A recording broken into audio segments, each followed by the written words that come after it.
नमस्कार, हिमाचल अभी की न्यूज रूम से मैं दिव्या। सबसे पहले अब तक के मुख्य समाचार। सीएम का विपक्ष को जवाब, सत्ता में आने के बाद एक दिन भी नहीं किया बर्बाद। हिमाचल को बरसात से मिले 1600 करोड़ के जख्म, पीडब्ल्यूडी को सबसे ज्यादा नुकसान। झाड़माजरी में यूपी निवासी महिला और शिमला में बीबीए स्टूडेंट ने लगाया फंदा। पांवटा साहिब में खैर की तस्करी करते 3 गिरफ्तार, ट्रक मालिक फरार। रात को सोए युवक पर गिरा पिघला लोहा, झुलसने से मौत। कुल्लू के निरमंड में 2 और नाबालिग लापता, अब तक 8 नाबालिगों का कोई पता नहीं। एससी समुदाय को अपना उम्मीदवार खड़ा करने की सजा, सवर्णों ने रोक दी 80 लाख की सड़क। श्री बालाजी अस्पताल ने सुनेहड़ में लगाया चिकित्सा शिविर, 120 को जांचा। अब समाचार विस्तार से। बीजेपी के पन्ना प्रमुख सम्मेलन को लेकर विपक्ष की तरफ से उठाए गए सवालों पर सीएम जयराम ठाकुर ने जवाब दिया है। मंडी में सीएम ने मीडिया से अनौपचारिक बातचीत में कहा कि सत्ता में आने के बाद सरकार ने एक दिन भी बर्बाद नहीं किया और दिन रात प्रदेश की जनता की सेवा में काम किया जा रहा है। विपक्ष को इस बात को समझने की जरूरत है और विकास की तरफ नजर दौड़ाने की भी। जयराम ने कहा कि बिना कोई छुट्टी लिए उन्होंने 11 महीने के कार्यकाल में 57 विधानसभा क्षेत्रों का दौरा कर लिया है। भारी बरसात तथा जनजातीय क्षेत्रों में अप्रत्याशित बर्फबारी के कारण राज्य को इस वर्ष 1 जुलाई से लगभग 1600 करोड़ रुपए का संचयी नुकसान और क्षति हुई है। सीएम जयराम ठाकुर ने ये बात राज्य को मौसम में अचानक बदलाव, वर्षा और असामयिक बर्फबारी से हुए नुकसान के आंकलन के लिए राज्य के दौरे पर अंतर मंत्रालय केंद्रीय टीम के साथ मंडी में आयोजित बैठक की अध्यक्षता करते हुए कही। उन्होंने कहा कि सड़कों और पुलों को लगभग 930 करोड़ रुपए का नुकसान आंका गया है। सिंचाई एवं जन स्वास्थ्य विभाग को 430 करोड़ रुपए का नुकसान पहुंचा है। औद्योगिक क्षेत्र बद्दी के झाड़माजरी में एक प्रवासी महिला ने फंदा लगाकर आत्महत्या कर ली है। जानकारी के अनुसार यूपी की महिला अपने परिवार के साथ झाड़माजरी में रहती थी। महिला ने खेत में जाकर पेड़ से फंदा लगा लिया। महिला के सुसाइड करने के कारणों का पता नहीं लग पाया है। उधर शिमला में बीबीए के एक छात्र ने फंदा लगाकर आत्महत्या कर ली है।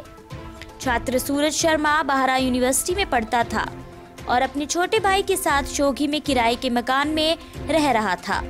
उसी मकान में सूरज ने आत्महत्या कर ली। उपमंडल पांवटा साहिब में वन विभाग ने बेशकीमती खैर की तस्करी करते 3 तस्करों को गिरफ्तार किया है। उनसे लकड़ियों की खेप बरामद हुई है। विभाग की टीम ने तारूवाला में खैर से भरे ट्रक से लगभग 60 क्विंटल लकड़ी जब्त की है, जिसकी कीमत 5 से 6 लाख बताई जा रही है। वन विभाग ने तारूवाला शिव मंदिर के पास खैर से भरे ट्रक को पकड़ा। तस्करों के गैंग का कथित सरगना ट्रक का मालिक अभी पुलिस के हत्थे नहीं चढ़ा है। ट्रक के साथ पकड़े गए लोगों ने बताया कि खैर की लकड़ी सतौन गांव के समीप गिरी नदी के किनारे से ट्रक में लादी गई थी। अन्य समाचार ब्रेक के बाद।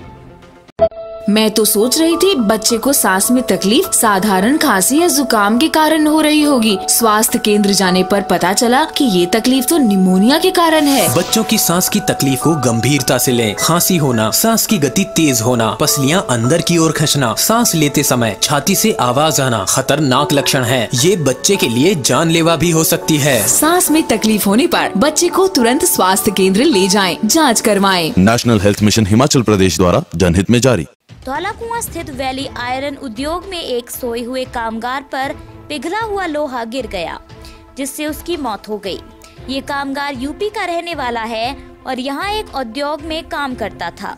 जानकारी के अनुसार 20 वर्षीय श्रवण कुमार निवासी लखीमपुर खैरी उत्तर प्रदेश के ऊपर रात को पिघला हुआ लोहा गिर गया। इससे कामगार का शरीर बुरी तरह से झुलस गया। अन्य कामगारों ने युवक को सिविल अस्पताल पांवटा पहुंचाया, जहां डॉक्टरों ने उसे मृत घोषित कर दिया।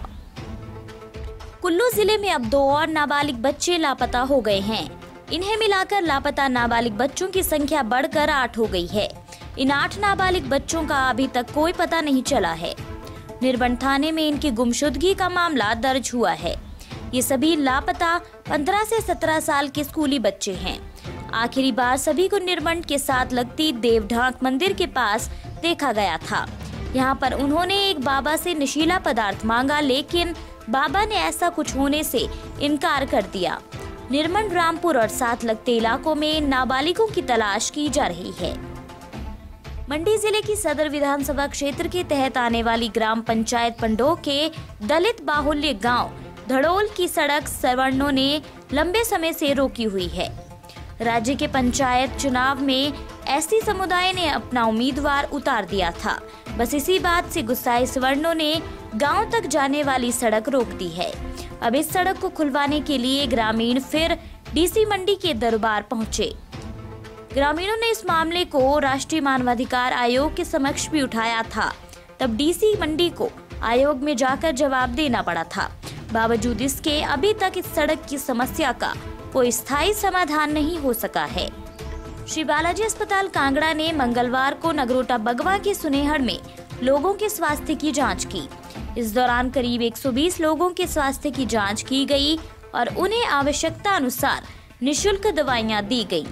यही नहीं, श्री बालाजी अस्पताल कांगड़ा ने इस दौरान बीपी, शुगर और अन्य टेस्ट भी निःशुल्क किए। सुनेहड़ पंचायत के उप प्रधान अशोक कुमार ने श्री बालाजी अस्पताल कांगड़ा के चेयरमैन डॉक्टर राजेश शर्मा का धन्यवाद किया।